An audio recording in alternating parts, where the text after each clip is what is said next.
नमस्कार दोस्तों, स्वागत है आपका यूपी टेट के एसएसटी के शानदार क्लास में। इस क्लास में हम इतिहास, भूगोल और नागरिक शास्त्र को बड़े ही आसान तरीके से पढ़ेंगे और यूपी टेट में अच्छा स्कोर करेंगे। इसको मैंने यूपी टेट के सिलेबस के बेस पर बनाया है। तो चलिए शुरू करते हैं। बीदरी कला क्या है? ये ऑप्शन नंबर 2 सही हो जाएगा, धातु पर नक्काशी की कला। आइए देख लेते हैं। बीदरी कला जो है धातु पर की जाने वाली प्रसिद्ध नक्काशी कला है और ये कर्नाटक में, वर्तमान के कर्नाटक में स्थित है। बीदर नाम का नगर उसी के नाम पर ये पड़ा है और काले रंग की धातु पर चांदी की सुंदर जड़ाई की जाती है जिससे सुंदर वस्तुएं बनाई जाती हैं। यही कला है जिसको बीदरी कला कहते हैं। वन क्षेत्रों में लंबे समय से रह रहे लोगों को वन भूमि पर अधिकार किस अधिनियम के तहत दिया गया है? तो ऑप्शन नंबर सही है वन अधिकार अधिनियम 2006 और इसके तहत दिया गया है। ऑप्शन नंबर 2 सही है। आइए देख लेते हैं। वन अधिकार अधिनियम 2006 में पारित हुआ था और लंबे समय तक जो वन आदिवासी रहते हैं या पारंपरिक वनवासी वहां पर रहते हैं उनके लिए यह अधिकार दिया गया है और इस अधिनियम का उद्देश्य है वनवासियों के पारंपरिक अधिकारों को कानूनी मान्यता देना।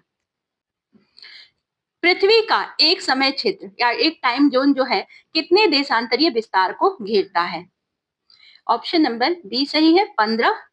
किस प्रकार? तो आइए हम दिखा देते हैं आपको। पृथ्वी अपनी धुरी पर पश्चिम से पूर्व की दिशा में घूमती है। क्वेश्चन पूछता है किस दिशा में घूमती है, तो पश्चिम से पूर्व, और 24 घंटे में 360 डिग्री का चक्कर एक पूरा कर लेती है। 360 को अगर आप भाग देंगे फ्रेंड्स, 24 से विभाजित करें तो 1 घंटे में 15 डिग्री घूमती है। इसी कारण से पृथ्वी का जो समय क्षेत्र है या टाइम जोन है इसको 15 देशांतर माना गया है। लेकिन हाँ, अलग अलग देशों और क्षेत्रों का जो स्थानीय समय होता है यही कारण है कि अलग अलग निर्धारित किया जाता है। रूस में कितने मानक समय या टाइम जोन अपनाए गए हैं? अभी मैंने बात की थी अलग अलग देशों का जो मानक समय है वो अलग अलग है। तो रूस में कुल 11 मानक समय अपनाए गए हैं। रूस का जो क्षेत्रफल की दृष्टि से विश्व का सबसे बड़ा देश है, ध्यान दीजिएगा, और यूरोप और एशिया दोनों महाद्वीपों में फैला, इसीलिए इसका इस देशांतरीय विस्तार जो है वो बहुत ज्यादा है। यही कारण है कि यहाँ का मानक समय 11 मानक समय को अपनाया गया है। भारत में एक ही मानक समय है लेकिन इनका 11 है। इतिहास की गूढ़ लिपियों का अर्थ निकालने में पुरातत्व विद्या का क्या कार्य होता है? इसका ऑप्शन नंबर बी सही है, शिलालेखों और लिपियों का अध्ययन करना। ठीक है फ्रेंड्स, पुरातत्व विद्या के अंतर्गत पुरातत्वविद जो होते हैं प्राचीन अवशेषों, शिलालेखों और लिपियों का अध्ययन करते हैं और कठिन जो लिपियां होती हैं उसका अर्थ निकालते हैं और प्राचीन सभ्यताओं, इतिहास, संस्कृति और जीवन के बारे में जानकारी प्राप्त करते हैं।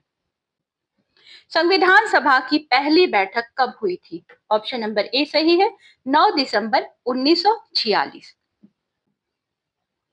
संविधान सभा की पहली बैठक 9 दिसंबर 1946 को हुई थी और इसकी अस्थायी अध्यक्षता डॉक्टर सच्चिदानंद सिन्हा ने की थी। बाद में स्थायी अध्यक्ष डॉक्टर राजेंद्र प्रसाद को चुना गया। मतदान की आयु 21 वर्ष से घटाकर 18 वर्ष किस संविधान संशोधन द्वारा की गई? सही आंसर है ऑप्शन नंबर सी, 61वां संविधान संशोधन। 61वां जो संविधान संशोधन था, इस संशोधन द्वारा भारत में मतदान की आयु को 21 से 18 वर्ष कर दिया गया और यह कब पारित किया गया? तो 1988 में। युवाओं को लोकतांत्रिक प्रक्रिया में ज्यादा भागीदारी का अवसर देना था, इसीलिए किया गया। धन विधेयक को भारतीय संविधान के किस अनुच्छेद में परिभाषित किया गया है? तो ये है आर्टिकल 110, 110। आर्टिकल 110 के अंतर्गत धन विधेयक को मनी बिल की परिभाषा दी गई है और धन विधेयक ऐसे विधेयक को कहा जाता है जो कर, सरकारी धन, उधार या भारत की संचित निधि से संबंधित विषयों से जुड़ा हुआ होता है। धन विधेयक केवल लोकसभा में प्रस्तुत किया जा सकता है। फ्रेंड याद रखिएगा, क्वेश्चन पूछता है धन विधेयक को कौन सी सदन में प्रस्तुत किया जा सकता है? तो लोकसभा में प्रस्तुत किया जा सकता है और इसमें लोकसभा अध्यक्ष की स्वीकृति बड़ी महत्वपूर्ण होती है। भारतीय संविधान में मूल कर्तव्य किस देश के संविधान से लिए गए हैं? अमेरिका, ब्रिटेन, रूस, फ्रांस। तो ये लिए गए हैं रूस से, सोवियत संघ से। फ्रेंड्स, ये 1976 में 42वां संविधान संशोधन हुआ था और उसके द्वारा ये जोड़ा गया। इसका उद्देश्य क्या था? तो नागरिकों में राष्ट्र के प्रति जिम्मेदारी और कर्तव्य की भावना को विकसित करना। भारतीय संविधान के किस भाग को भारत का मैग्ना कार्टा कहा जाता है? तो मौलिक अधिकार वाला जो भाग है फ्रेंड्स, इसको मैग्ना कार्टा कहा जाता है। फ्रेंड्स, किसी भी क्वेश्चन को आप मिस मत कीजिएगा, क्योंकि बहुत ही महत्वपूर्ण क्वेश्चन से लास्ट तक आपको दिखाई देने वाले हैं। भारतीय संविधान में जो मौलिक अधिकार वाला भाग है, इसको भारत का मैग्ना कार्टा कहते हैं। और मौलिक अधिकार नागरिकों को स्वतंत्रता, समानता और संवैधानिक सुरक्षा प्रदान करते हैं। कभी कभी उद्देश्य पूछता है तो नागरिकों के अधिकारों की रक्षा करना इसका उद्देश्य है और लोकतांत्रिक व्यवस्था को मजबूत बनाना है। संपत्ति का अधिकार को किस संविधान संशोधन द्वारा मौलिक अधिकारों से हटाया गया? तो ऑप्शन नंबर बी सही है, 44वां संविधान संशोधन। इसके द्वारा संपत्ति के अधिकार को मौलिक अधिकारों की सूची से हटा दिया गया। इसके बाद इसे कानूनी अधिकार के रूप में रखा गया है। और अगर आपसे कोई पूछता है तो ये कानूनी अधिकार है। वर्तमान में संपत्ति का अधिकार जो है भारतीय संविधान के 300A के अंतर्गत दिया गया है। भारतीय संविधान में समाजवादी और पंथ निरपेक्ष किस संशोधन द्वारा जोड़े गए? तो 42वां संविधान संशोधन 1976 में हुआ था। इसके द्वारा समाजवादी और पंथ निरपेक्ष शब्द जोड़े गए। और यह जो संशोधन था भारत की राजनीतिक और वैचारिक पहचान को स्पष्ट करने के लिए किया गया था। वर्तमान में भारतीय संविधान में कुल कितनी अनुसूचियां हैं?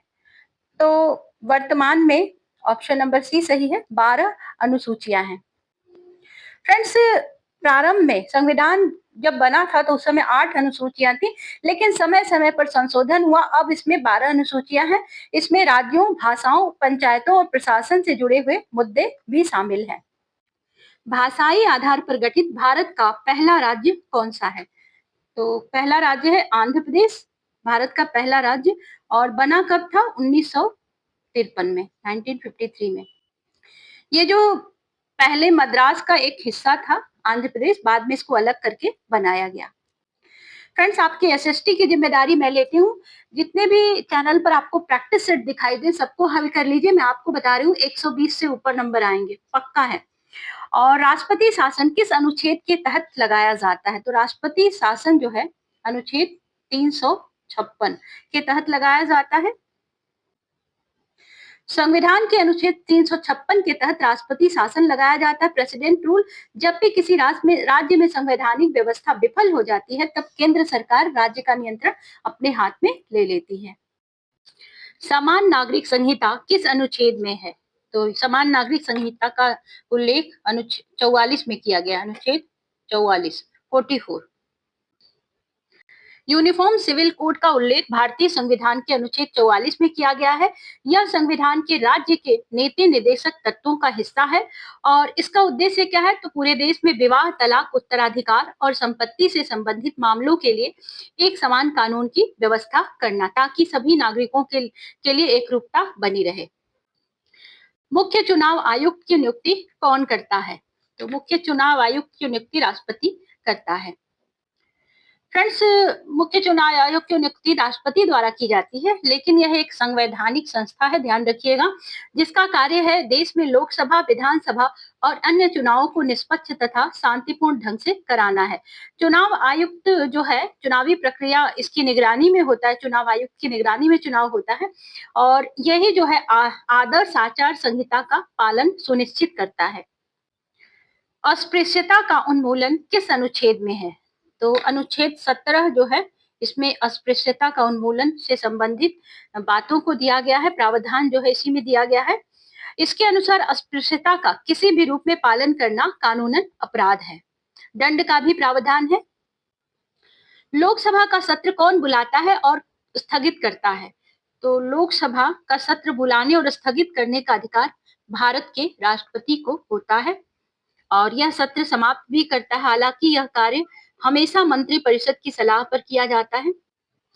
पंचायती राज को संवैधानिक दर्जा किस संशोधन से मिला? तो 73वां संशोधन हुआ। और कब हुआ? तो यह संशोधन 1992 में हुआ, 1992 में हुआ और इसका उद्देश्य क्या था? तो ग्रामीण स्तर पर लोकतंत्र को मजबूत करना, स्थानीय स्वशासन को बढ़ावा देना और पंचायतों को कानूनी अधिकार प्रदान करना था। सुप्रीम कोर्ट के न्यायाधीश कितनी उम्र तक पद पर रहते हैं? तो सर्वोच्च न्यायालय के जो न्यायाधीश हैं ये 65 वर्ष की आयु तक अपने पद पर रह सकते हैं। यह प्रावधान भारतीय संविधान में न्यायपालिका की स्थिरता और अनुभव बनाए रखने के लिए किया गया है। सेवानिवृत्ति के बाद वे किसी भी सरकारी पद को नहीं संभाल सकते। ध्यान रखिएगा फ्रेंड्स, इस क्वेश्चन को घुमा के पूछता है। तो सेवानिवृत्ति के बाद ये किसी भी जो न्यायाधीश है सुप्रीम कोर्ट के किसी भी सरकारी पद को नहीं संभाल सकते। फ्रेंड्स, अब तक मैंने आपको 21 क्वेश्चंस कराए हैं। उन्हीं में से एक क्वेश्चन मैं आपके लिए लेकर आई हूँ। ये टेस्ट क्वेश्चन है, आप इसका आंसर जो कमेंट बॉक्स में दीजिएगा। आंध्र प्रदेश राज्य का गठन भाषा के आधार पर कब हुआ था? मैंने ऊपर उत्तर दिया था, अब आप लोग बताएंगे कि कब हुआ था। ठीक है, और अगर आपको वीडियो अच्छी लगी हो तो हमें एक लाइक जरूर दें। प्रॉपरली आपको इस तरह की वीडियो मिलती रहे इसके लिए चैनल को सब्सक्राइब कर लें। फ्रेंड्स की भी हेल्प कीजिए, उनको भी शेयर करें। हम मिलते हैं आपसे अगले प्रैक्टिस सेट के साथ। तब तक के लिए goodbye. Thank you for watching.